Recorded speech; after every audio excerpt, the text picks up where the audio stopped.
Disclaimer. The video you're about to view contains information that may be gossip or opinions and not yet proven in the court of law. Five Obscure takes pride in our transparency, and we will do our best to reference our sources in the top left of the screen.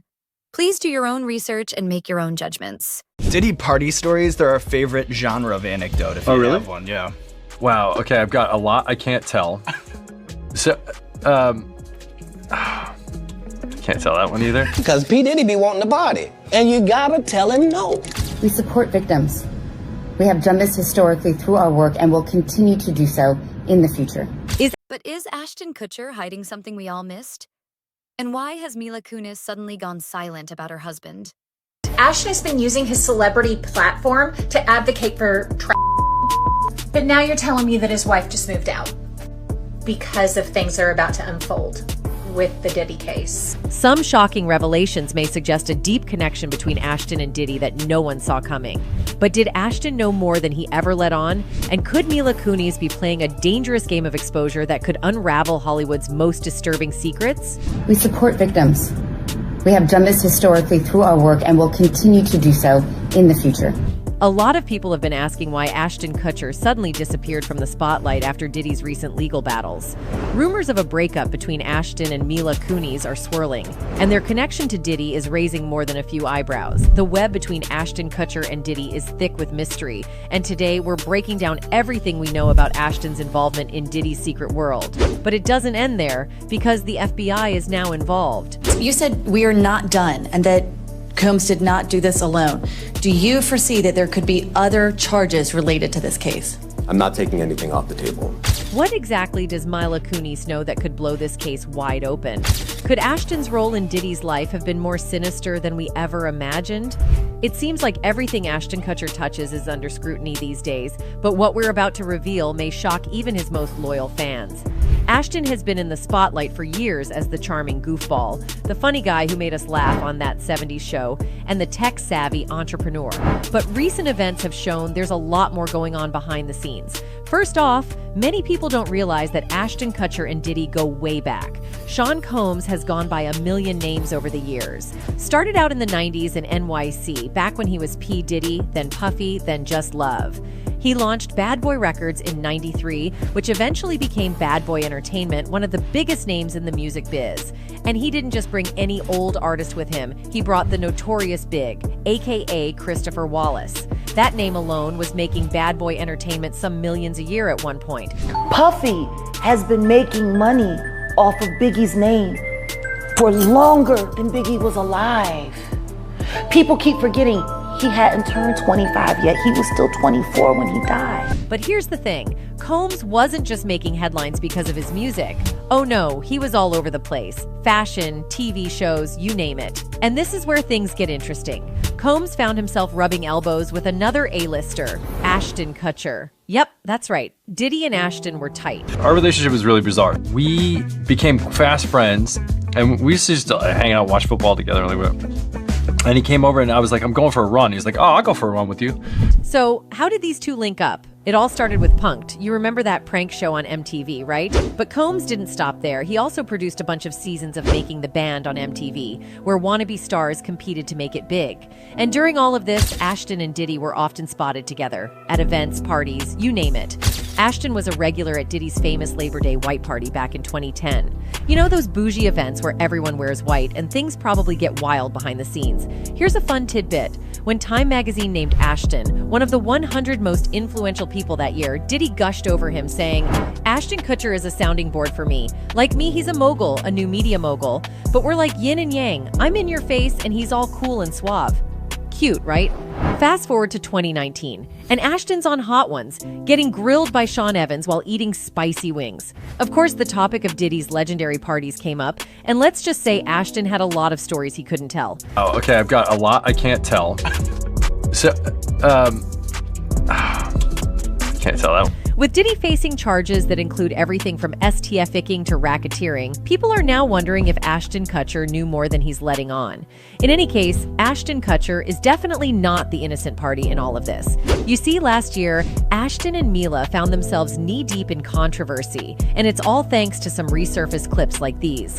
Apparently, the Kutchers faced backlash which stemmed from them backing Danny Masterson, who has already faced legal consequences due to allegations of SA. News: Danny Masterson has just been sentenced to 30 years to life in prison and has been ordered to register as a offender.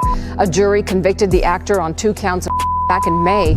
After the Kutchers' outspoken support for the accused, Christina Ricci boldly called them out, triggering a cascade of revelations about their own history. In a stark white font against a dramatic black background, Christina shared her sentiments, saying, "Unfortunately, I've known lots of awesome guys who were lovely to me who have been proven to be abusers privately. I've also had personal experience with this. Believe victims. It's not easy to come forward. It's not easy to get a conviction." In a separate slide, she continued, "So sometimes people we have loved and admired do horrible things. They might not do these things to us, and we only know who they were to us. But that doesn't mean they didn't do the horrible things, and to discredit the abused is a crime.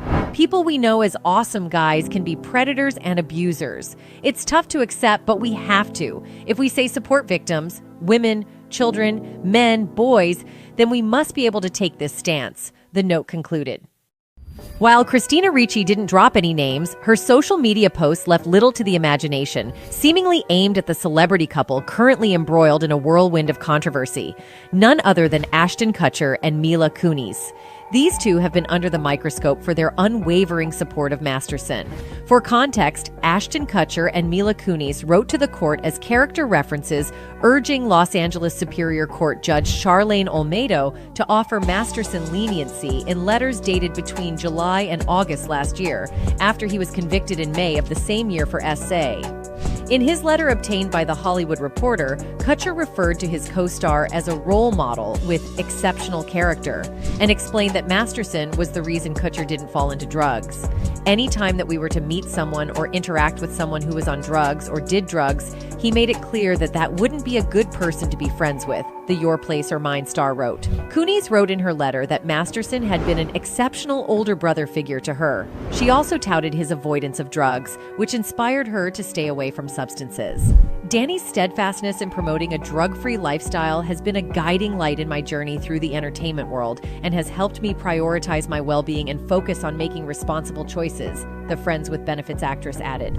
The married duo decided to address the brewing storm with a joint video apology that hit the internet on a sultry Saturday afternoon. In their confession, they spilled the beans about how the Mastersons family had asked them to vouch for their 25-year acquaintance. They said, "A couple months ago, Danny's family reached out to us and they asked us to write character letters to represent the person that we knew for 25 years so that the judge could take that into full consideration." Kutcher then added, "They were intended for the judge to read and not to undermine the testimony of the victims or re-traumatize them in any way. We would never want to do that, and we're sorry if that has taken place." Critics were quick to take to X to unleash their dismay over the lawyered apology. Journalist Yashar Ali wrote on the site, "It's important to note that the letters weren't just character letters you'd write for a friend. The letters, which contained a great deal of Scientological phrasing, were intended to undermine the victims who were drugged by Danny." Another person referred to the apology as, "More like, sorry public, we did not know that our letter would be read publicly. We still want to support our horrible friend in court. They are not sorry." At the same time, fans called out the irony of Kutcher's defense while running a charity that fights child SA. We support victims.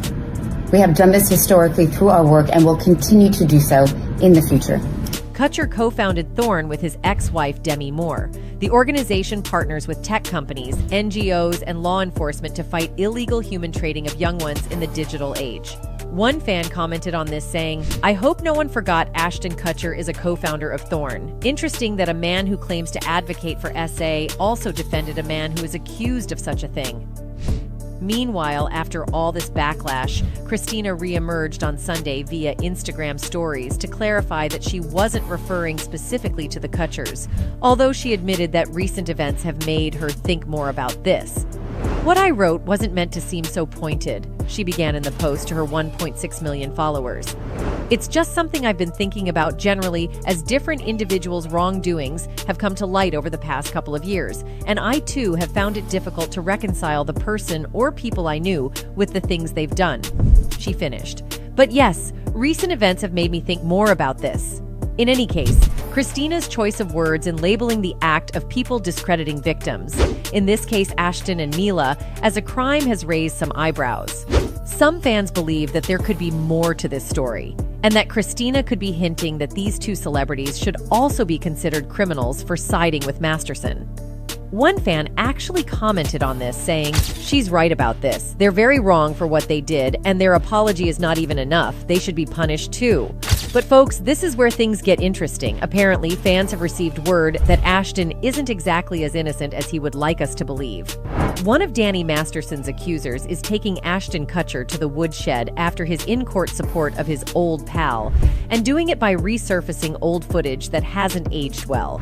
Chrissy Bixler, who dated Danny back in the day, but who has since come forward as one of several women to claim he essayed her, took to IG this weekend to call out Ashton. In response to the letters, Chrissy posted on Instagram, "Dear Ashton, I know the secrets your role model keeps for you, ones that would end you. Did you forget I was there? You were on speakerphone that night you called Danny on February 21st, 2001. I hear everything. I heard the plan. In my opinion, you're just as sick as your mentor," she said. The date Chrissy is referencing is the night Ashton's then-girlfriend, Ashley Ellerin, was unalived in her Hollywood Hills apartment. Ashton had called her several times that night and ended up visiting her at her home. He later testified that he spotted liquid on the ground through the window, which he thought was red wine, but it turned out to be blood. After assuming she wasn't home, Kutcher left Ashley's apartment. Michael Gargiulo, who was later dubbed the Hollywood Ripper, was eventually found guilty of her. Chrissy also sent a message to Mila, writing, "I pray you begin to process what you experienced as a child on that set. Your old interviews are very telling," she wrote. In addition to this, Chrissy also posted a ton of old clips that show Ashton and his wife, Mila Kunis, interacting together, as well as one of Mila and Danny that certainly feels icky. One of the clips is from when Hilary Duff appeared on Kutcher's show Punk'd. The weird part of this clip comes as he introduced the child star who was 15 at the time, Ashton said. "She's one of the girls that we're all waiting for to turn 18. In another clip, she posted Ashton and Mila talking about the first time they met and how they first kissed on set. These clips have caused an online frenzy, with many fans demanding for Ashton to be canceled. The people want more of these cancel Ashton Kutcher videos. He and Danny were clearly creeping on these young girls. We need more of this, one fan commented. A second fan added, "Disgusting then and disgusting now." Anyway, what's truly interesting here is Mila Kunis' sudden and suspicious silence about the whole Diddy ordeal. For weeks, rumors of a split between her and Ashton have been circulating. Sources close to the couple claim that Mila is growing uncomfortable with Ashton's ties to Diddy, especially with the FBI now reportedly investigating all of Diddy's associates.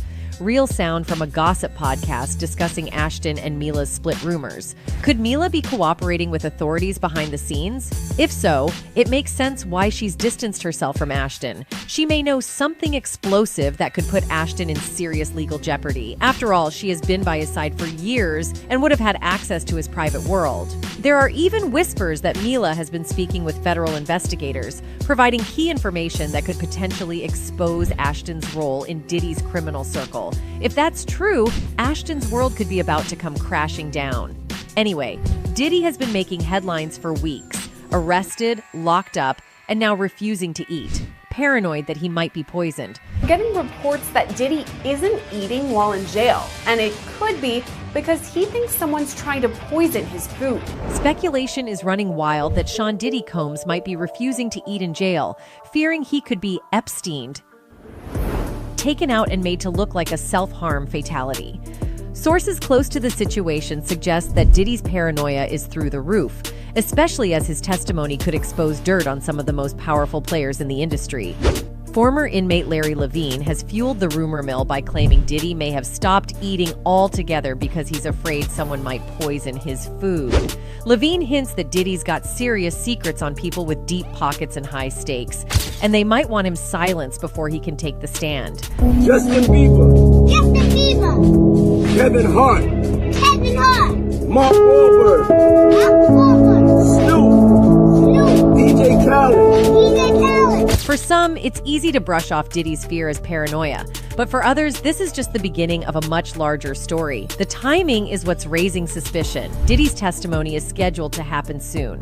And the word on the street is that his testimony could shake the foundations of the entertainment industry. His fans fear he won't survive long enough to tell his story. A fear that's intensified after the suspicious deaths of other high-profile figures who were set to testify before Diddy.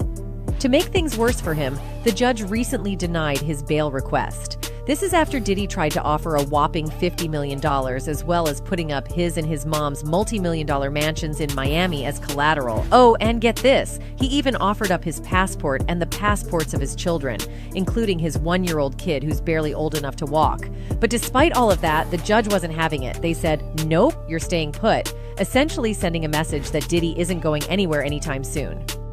Now, the part that's really mind-blowing is the sheer amount of money Diddy tried to use to buy his way out. A $50 million bond is no joke, and the fact that the judge didn't even blink and still said no just goes to show how serious this case is. To put it in perspective, the average bail for a serious crime in California is usually around $2 million. For that, you typically only have to come up with 10%, which is $200,000. You can pay that by putting up your house or assets as collateral. But Diddy? He offered way more, an $18 million mansion. And yet, the judge still told him he's not going anywhere. That's wild. I've said this before, but I'll say it again. It really doesn't matter how much money you have or how flashy your life looks from the outside. What matters is how you got it. If you do shady stuff to get where you are, eventually it's going to catch up with you. It might take time, but one way or another, you're going to have to face the consequences of your actions. And in Diddy's case, it looks like jail time is the return on his investment. So what exactly did Diddy do that landed him in this hot water? According to the indictment, which was released right after his arrest, the charges against him date all the way back to 2008. For over a decade, Diddy managed to avoid getting caught, and that's because he wasn't operating alone. He had some very powerful people backing him up. Not only that, but he had a bunch of hotels across the country on his payroll, as well as a network of people who were responsible for making sure his victims stayed quiet. In some cases, if they weren't silent, they might have even ended up. Combs carried or brandished firearms to intimidate and threaten victims and witnesses. Now, Combs did not do this all on his own. As I mentioned, Combs has been charged with RICO conspiracy. It turns out that Diddy was running a full-blown criminal enterprise. This wasn't just about throwing wild parties. It was way more sinister. The enterprise was involved in forced labor, transporting people across state lines for prostitution, kidnapping, arson, bribery, and even obstructing justice. According to reports, Diddy used force, threats, and manipulation to get women to participate in these freak-off parties, which were not only disturbing, but were also recorded on video. Some of these parties lasted for days, and the victims had to be given IV fluids just to recover from all the physical and emotional damage they endured. If that wasn't already bad enough, most of Diddy's victims were flown into the US and forced into these depraved acts. They didn't sign up for any of it, and Diddy and his people used all kinds of twisted tactics to control them. One of the things that came out in the investigation was that they used tons of lubricants and baby oil on these victims, both women and men, to carry out. And they seized cases and cases of the kinds of personal lubricant and baby oil that Combs' staff allegedly used to stock hotel rooms for the freak-offs. More than 1,000 bottles altogether. This raid was a huge turning point in the case. For a while, it looked like Diddy might just get away with a few lawsuits and not see the inside of a prison. But now, with all this evidence stacking up against him, it seems pretty clear that he's going to be spending a lot of time behind bars. And let's not forget that this case has brought up a lot of old allegations against Diddy, including claims from people like Cassie and Jaguar Wright, who have spoken out about him in the past. One of the most interesting people to weigh in on this situation is comedian Cat Williams. If you've been paying attention to him lately, you'll know that earlier this year, Cat basically predicted that 2024 would be the year of truth-telling, and he wasn't wrong. During an interview with Shannon Sharpe, Kat specifically called out Diddy, saying that this would be the year he'd finally be exposed for who he really is. It's all catching hell in 2024. It's up for all of them. It don't matter if you Diddy or whoever you is. All lies will be exposed. And now, here we are. So, what's next for Diddy? Well, it's hard to say for sure. With the amount of evidence piling up and the seriousness of the charges, it seems unlikely that he's going to be walking free anytime soon. The fact that he's already offered up $50 million and his bail was still denied says a lot about how grim the situation is for him. This isn't just a slap on the wrist. Diddy is looking at spending the rest of his life in prison if he's found guilty. At the end of the day, this whole situation is a reminder that no matter how much power, money, or influence you have, you can't outrun your actions forever. Diddy might have thought he was untouchable for years, but now it looks like his past is finally catching up with him. And while there's no denying that he's had a massive impact on the music industry and built an empire, this dark side of his life is casting a long shadow over everything he's accomplished. We'll have to wait and see how this all plays out in court, but one thing's for sure. This is a moment of reckoning not just for Diddy, but for everyone who was involved in his criminal enterprise. And for the victims who suffered through these horrific experiences, there's finally a sense that justice might be served. With Diddy facing charges that include everything from trafficking to racketeering, people are now wondering, did Ashton Kutcher know more than he's letting on?